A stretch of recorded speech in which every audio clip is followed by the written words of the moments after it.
What is Man United's interim manager Michael Carrick like as a coach? Sir Alex Ferguson didn't use to call on Michael Carrick at Manchester United until the weather turned and it was raining in autumn.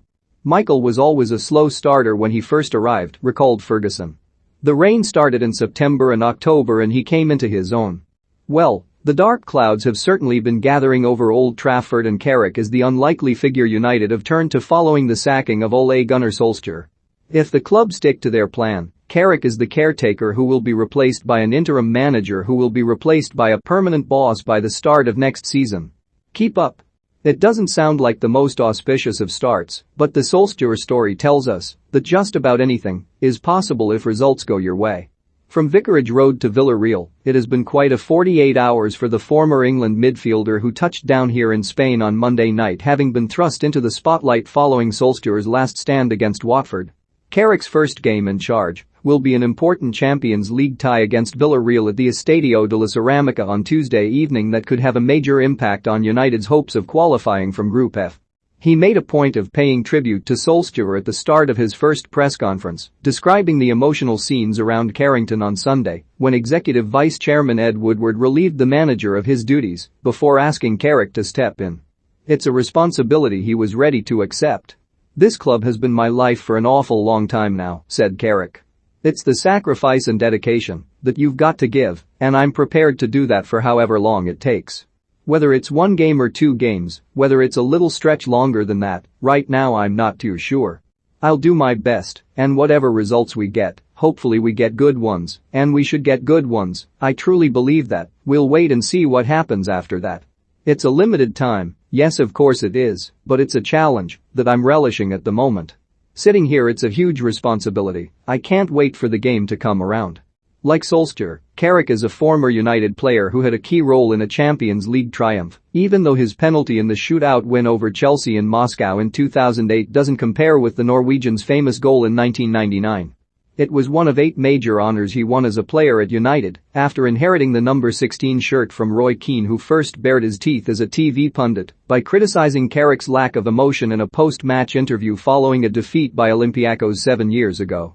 Carrick retired at the end of the 2018 season to join Jose Mourinho's backroom staff shortly after he was diagnosed with an irregular heart rhythm that required minor surgery, ending a career that spanned 706 games and 34 caps for England. His farewell was against Watford, funnily enough. As understated as a person as he was sometimes underrated as a player, the 40-year-old is not the most obvious candidate to step into the United hot seat. Mike Phelan has the experience of working alongside Ferguson, and Kieran McKenna was a more vocal figure at Solskjaer's side. Until now, you were more likely to see goalkeeper coach Richard Hardis in the technical area than Carrick, such as the relatively low profile he has kept. That will all change now. He takes over a very talented group of players who have underperformed chronically under Solskjaer this season. A team currently without Paul Pogba and Raphael Varane through injury, and with others such as Harry Maguire and Luke Shaw devoid of confidence. One that has chopped and changed between 4-2 to 3-1 and 3-4-1 to 2 with little success. Carrick will have to be his own man to galvanize the squad and make it the sum of its parts. He touched on a potential problem on Monday, however, by admitting that his style is very similar to that of Solskjaer. "Obviously I've worked closely with Ole for a long time now, and we do have very similar beliefs," he added.